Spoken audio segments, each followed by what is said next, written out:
Welcome back, Lorcana players. It's Poisonous. We're back today with another gameplay video. This time we're going to be checking out a new list for Blurple Crush. Seen a lot of these lists popping up, so I just wanted to go through my take on the deck list and go through some gameplay on it. I know that Blurple was really successful for me last set, and I'm glad to see that with all the changes to the meta after the ban, that there's room for Blurple in the meta again. The meta has shifted quite a bit. I was on red-purple, and now I'm finding that red-purple feels slow. Steel Song is back, Purple Steel is really fast, but the Blurple deck seems to be competitive in this. As always, thanks for checking out my video. We're on the quest to 1,000 subscribers, so if you enjoy the content, please leave a comment, like the video, and of course, subscribe. It really helps keep the good content coming. Now let's take a look at the deck list. So the deck is a little bit unusual in that it doesn't really have the one-drop package that you'd expect from Purple with like Diablo, Chernobog, or Magic Broom. The only one-drop that this deck runs is Popsicle, and that's a gateway to playing the Belle Apprentice Inventor to try and cheat her out on turn 1. We have our ramp cards of Tipo and Sail. We are running 4 copies of Fox because the Fox is very versatile. It's a way to compete with aggro boards like Daisy.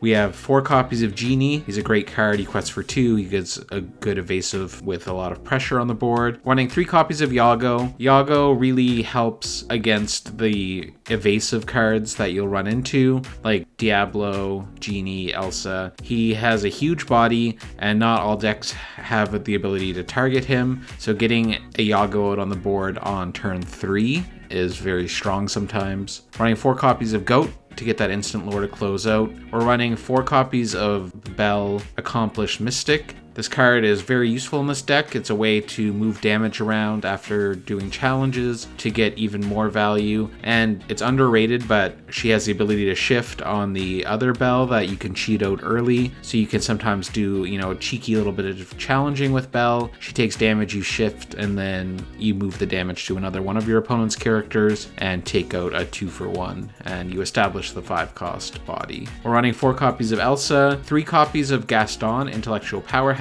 He quests for 3, he lets you dig ahead 3 cards and look for the best one. We're running 2 copies of Cusco to deal with locations. Since we're not running Crab, I decided that Cusco seems to be a good fit, especially into red-blue and other decks that are running locations. It's a nice way to remove them. And he provides a decent body that quests for 2. Running 4 copies of Hades. This guy is absolutely a monster. He takes away opponent's cards. He leaves behind a big 3/6 body that quests for 2. And he can really swing the game once you get up to 7 ink. For card draw, we're running 3 copies of Finders Keepers and 4 copies of Friends on the other side. With Friends, it's really nice when you play Belle on turn 1, especially going first, that you have her sing Friends on turn 2 to refill your hand. We're running 2 copies of Let It Go. We do have a lot of kind of okay 5-cost bodies like Elsa and Belle, so it's nice to have another option for removal that you can sing. Of course, the 4 Popsicles and 4 McDuck Manors. The Manors aren't useful in more aggressive matchups, but they are something that can really win you the game against other control decks like red-blue or red-purple. So that's the list. Let's take a look at some gameplay. So this is a match that I played against one of my friends. He's playing a version of Diggy Hole, so the Amber Steel Aggro with Dock and the Mine. So it's a potentially tough matchup because of our lack of low to the ground characters and crabs. Let's see how the gameplay goes. So we start off, we're on the draw for game 1. In your opening hand, you're basically looking for Popsicle, Ramp, and the 3-cost Belle. We don't have any of those things, so in theory, I should throw back all 7 here. I do keep Iago. I don't really have a good explanation other than I thought maybe it would be good without knowing what my opponent was playing. I didn't want to risk not having it in case they're playing evasives. But we are lucky, we do hit a Tipo and a Popsicle, so we at least have a turn 1 and turn 2 play to get to our Iago, and hopefully we'll draw into a Belle. So our opponent starts by inking Cinderella and playing Cinderella. So at this point I know we're playing against some version of Steel Song, which of course is going to change a little bit how I want to play this. The Iago is not going to feel as good into a Steel Song matchup because he's easily pinged down by Storm or Strength. We're going to start by inking Cusco, playing out a Popsicle to draw a card, and that's all we can do for turn 1. We didn't hit into a Belle, unfortunately. So our opponent quests with Cinderella. They ink Penny, and they play out Smee. So it's still a little murky whether or not this is Steel Song or Diggy Hole that we're playing against. So I ink a Belle here because we do have 2 in hand. Play Tipo. And with Tipo, we ink Gaston. He's a non-inkable that's in our hand, and he's the most expensive card. So it seems like he might be too slow to hang on to for now, especially if they're going to play a whole new world potentially. So they do cast Storm with Cinderella to remove our Tipo, drawing a card. So now we're not able to play Fox Bounce. They quest with Smee. They ink Pete. And they play out a Happy and a Penny. So they choose to give Resist to Cinderella, and he does this because he has Rapunzel in hand, so he does want Smee to actually take damage in this situation.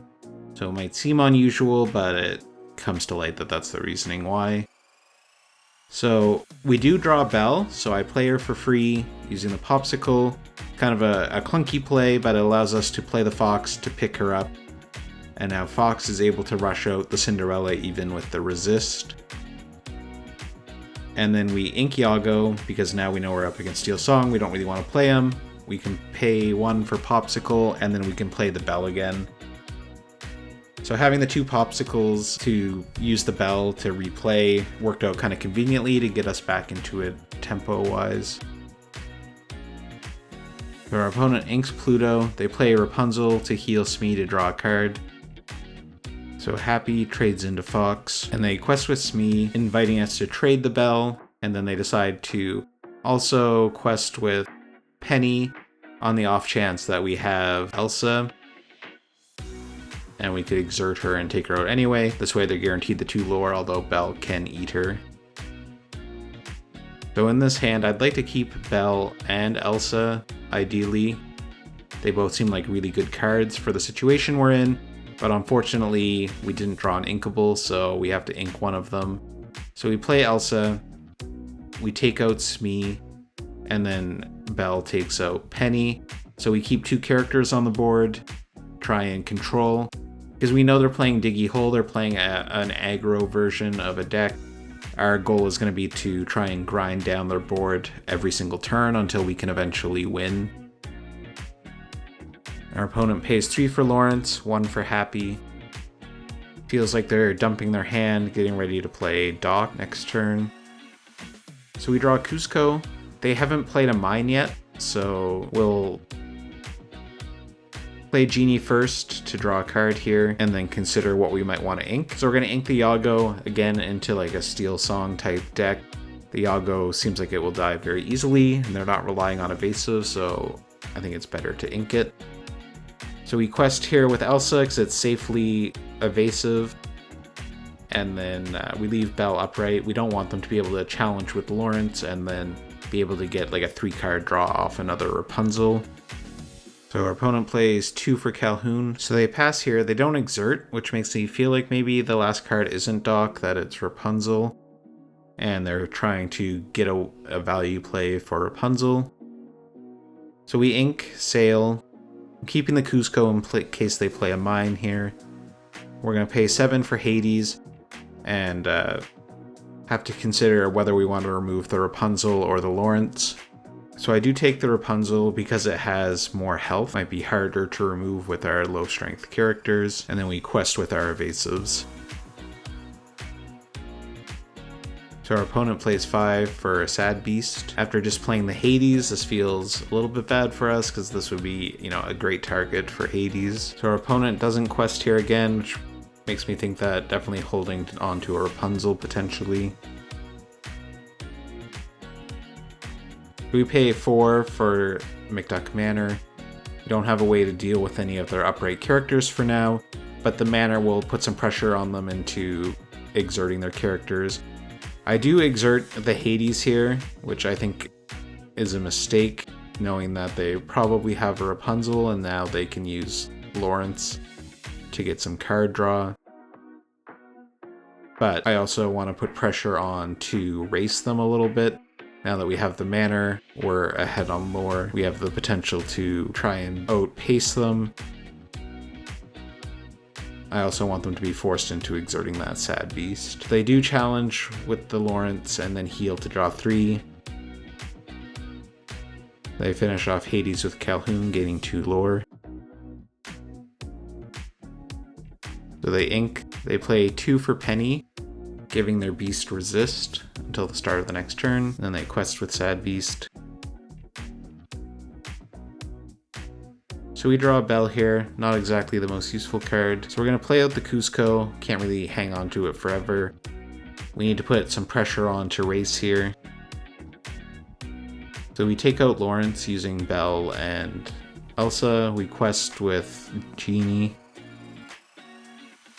So we are threatening game, which means that they have to deal with our board on their turn.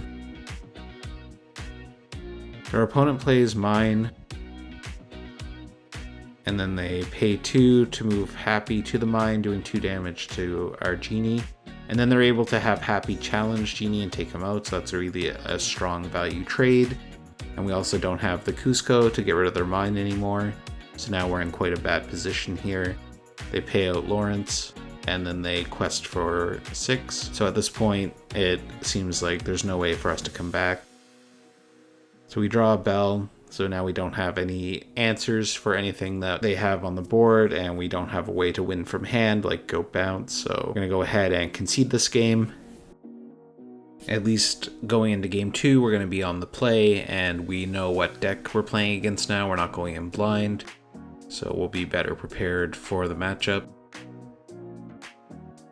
So I did forget to put on the hand view when I mulled here, but we did have a good opening hand. So I choose to ink Sail here. I'm planning on using the Tipo ramp. We play Popsicle, draw, play Belle for free. And we're already off to a better start than we did last game. So they ink Penny, they play out a Cindy. Luckily Belle is pretty big, so she doesn't die to let the storm rage on. So we're gonna ink Goat here. For 2, we're going to play out Tipo. And with Tipo, I ink the Popsicle. Without another turn 4 play, I'm keeping the Manor as an option. We play the Tipo here instead of keeping the Sail, only because I want to have as many bodies on the board as possible to deal with Steel Song singing removal on our characters. They pay 2 for Calhoun, and now they're not going to sing to remove Tipo because they know that Belle will clean up the Cinderella. So we draw a Goat here. So we ink Goat. I'm going to play Manor in order to put some passive pressure on our opponent. And obviously we can't quest with Tipo because of Calhoun, and I want to keep the Belle back as an option to challenge and remove Calhoun. Our opponent plays Daisy, they play a Smee, they're building a nice wide board, and then they pass, so they don't challenge the Manor, so we do get 2 passive lore. So I'm going to ink Belle and play Elsa. With Elsa, we choose to exert Calhoun, and now I can trade Belle. I'm only doing this because it takes away some of their strong characters that they could use to threaten our characters and potentially take out the Manor. So now we quest with Tipo, because they would either have to challenge with 2 characters or they'd have to challenge with Smee, which prevents them from damaging the Manor and sets Smee up for removal by Elsa. Opponent quests, and we get a Gaston off of the Daisy trigger. Our opponent does take out Tipo using Smee. They ink a Smee, they play Rapunzel to draw a card. And then Smee takes another damage at the end of the turn. We gain our passive lore for the Manor. So we're back to having on-inkables in hand again. I feel that playing the Finders Keepers feels a bit slow here. So I'm going to play out the Genie, draw a card, see if we get something better to ink than the Finders Keepers. Elsa is going to clear the Smee, taking 3 damage. And I do decide to ink Finders Keepers here, because the Belle being able to move those 3 damage seems quite strong. And we do have Gaston, so we do have another option to dig a little bit here if we need to look for a card. Our opponent quests with Daisy. We get a Tipo. They quest with Rapunzel. They ink Pete. And they play out Calhoun and Lawrence. So they feels like they're dumping their hand to get ready to play a dock. So we draw Belle. Elsa challenges Rapunzel, and then we play Belle, moving the damage, which finishes off Rapunzel. Establishing the Belle is nice because now we have a 4 strength character to deal with their Daisy. We ink Belle here to play Tipo. Obviously Belle is better, but I just want to get as many bodies and threats set up as possible. And then Genie takes out Cinderella, limiting their options to fight back against us. Our opponent quests with Daisy. We hit Iago. They challenge the manor with Calhoun, and then they do quest with Lawrence, trying to keep a little bit of pressure on the board in terms of the lore race, and then they play Pluto and Bodyguard, which protects their Lawrence and their Daisy. We are fortunate to draw into a fox here. It means that we're able to have some creative lines to come up with a solution to the board that we face. We're also going to 8 ink, which means that the fox can bounce one of our 5 cost characters and we could replay it.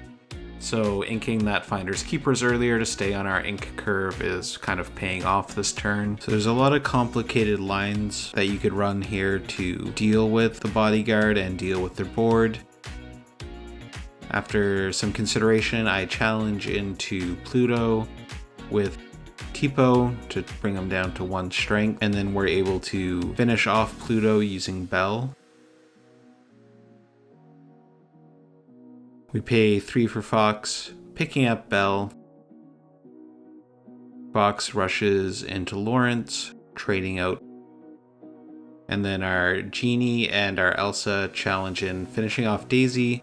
And then for 5, we can play Belle, healing 2 off Genie and removing the Calhoun. So now we've completely removed all the characters off their board. We still have a very threatening board, and we have a manor which has 6 health remaining, and they don't have any ways to directly damage it.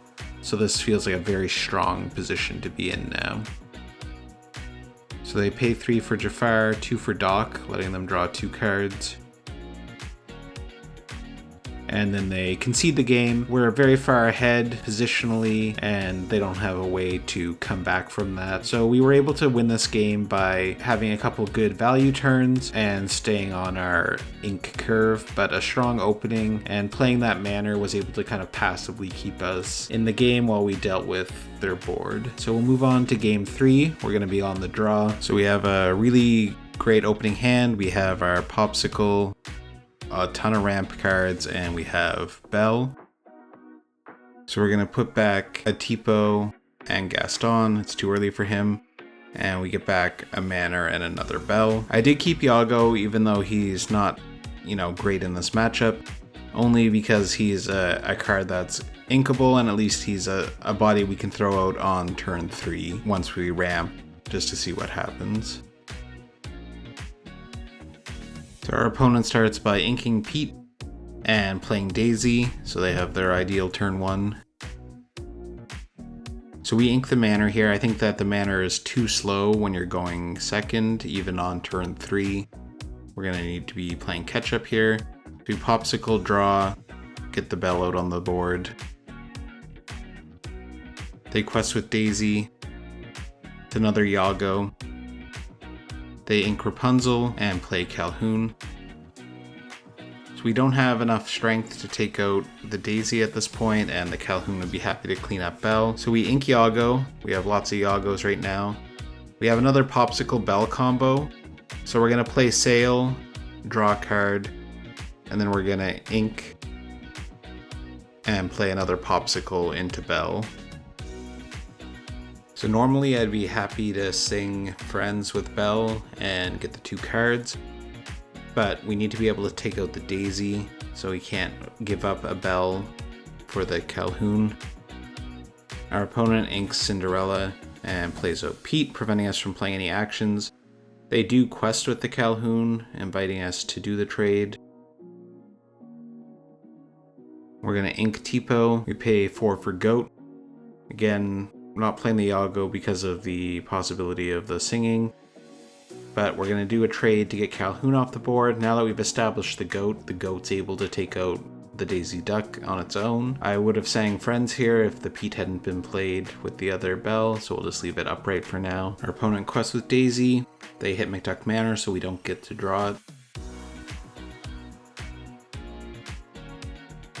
Paying 2, they play Penny, giving resist 1 to Daisy, which is kind of annoying because it means that the Goat wouldn't be able to take her out on its own anymore.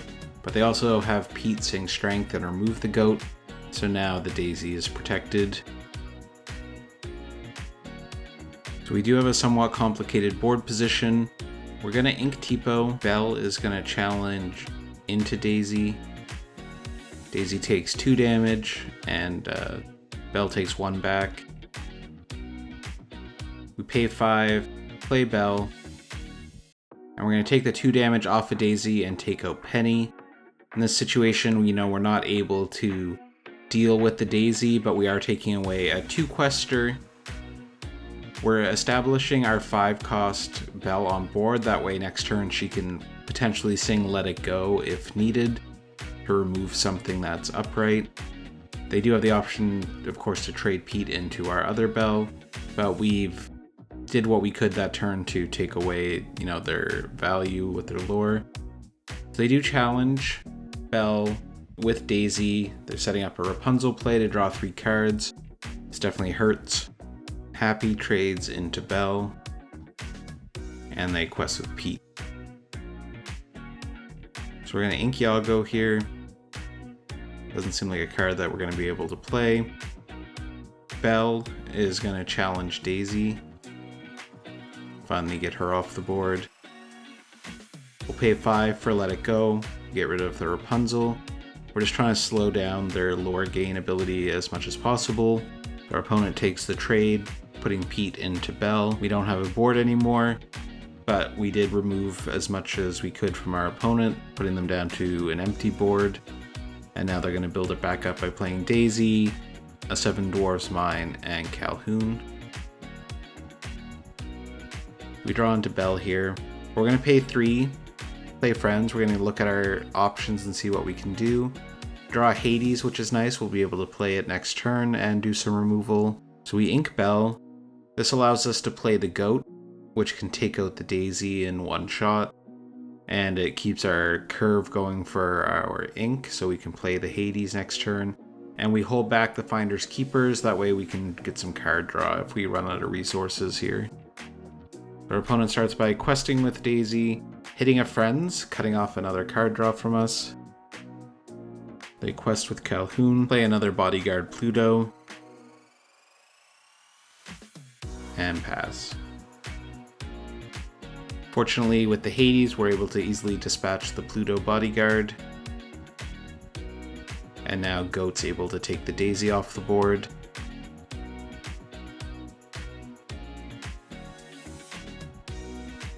We ink the Sail.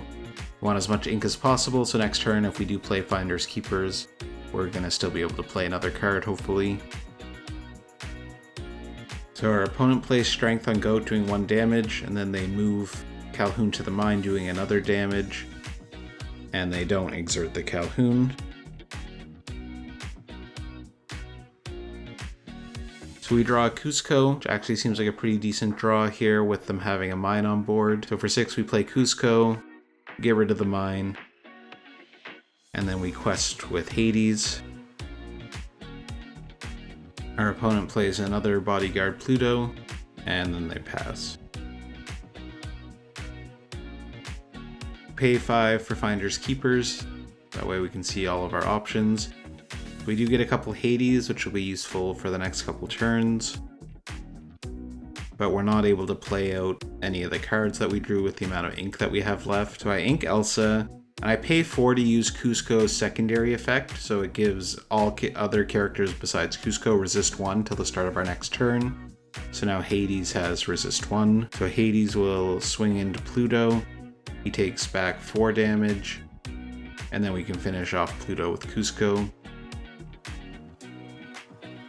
Although we have a better board, their opponent's ahead on lore, and with a bodyguard I don't want to risk them being able to pull off something if they draw into like a dock. So we gotta chip away at their board as much as possible. Especially drawing into Hades, we'll have some options with Hades or Belle next turn to remove some characters. Our opponent plays Jafar, boosting Calhoun and taking out the Cusco instead of the Hades here. They play Pete, so no actions. We draw a Popsicle. We're going to start by playing the Popsicle, drawing a card before we make any decisions about what we want to do for the turn. But with the damage on Hades, it seems like a great opportunity to play Belle. So we're going to remove 3 damage from Hades and move them on to Jafar. We'll pay 2 to play out Tipo, just to get as big a board as possible. We'll quest with Hades, and we'll heal him up using the Popsicle. That way it's even more difficult for our opponent to remove the Hades with their Pete. So I can see the logic in taking out the Cusco, because you have the strong enough character with the Jafar boost that it leaves the Hades, which has not a lot of health, to be cleaned up later. But it does prove to be a bit of a mistake with a Belle deck on the other side, because it means that they're able to take advantage of that damage on Hades. So perhaps taking out Hades would have been a little bit better there. But seeing that our next 2 cards were also Hades and we drew into a 3rd one, there's basically nothing our opponent was going to be able to do to keep anything on the board. Drawing 1 card at a time, we would just be able to remove it. So at this point, the game's over. I showed our opponent my hand, and he agreed that there's no coming back from that board state. So we were able to take the game 3 on the draw, finish it out. So this deck does seem pretty strong overall. Even into an aggro deck, you get that early opening to defend the early board. The Belle, the Elsa, there's lots of different options and ways that you can fight back and get value out of your character interactions, like challenging and then moving damage. So the deck does seem like it has legs for sure. Set champs are coming up. They're just over a week away now, so I wanted to share this video. It's definitely a deck that you might see running at your local, or maybe you want to play it yourself. So check it out. I think that it is actually good. It's competitive, and I've always enjoyed playing Blurple. Thanks for watching the video. As always, I really appreciate your support. Make sure you drop a comment. Let me know what you're gonna play at your next set champs. Cheers.